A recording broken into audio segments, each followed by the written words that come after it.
You ask Tiger to solve. This deals with linear equations with one unknown. The final result is x equals -4/3. Let's solve it step by step. Simplify the expression. Expand the parentheses.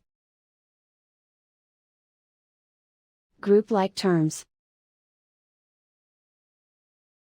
Simplify the arithmetic.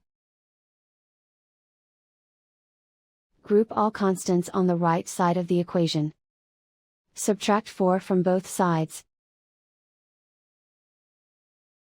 Simplify the arithmetic.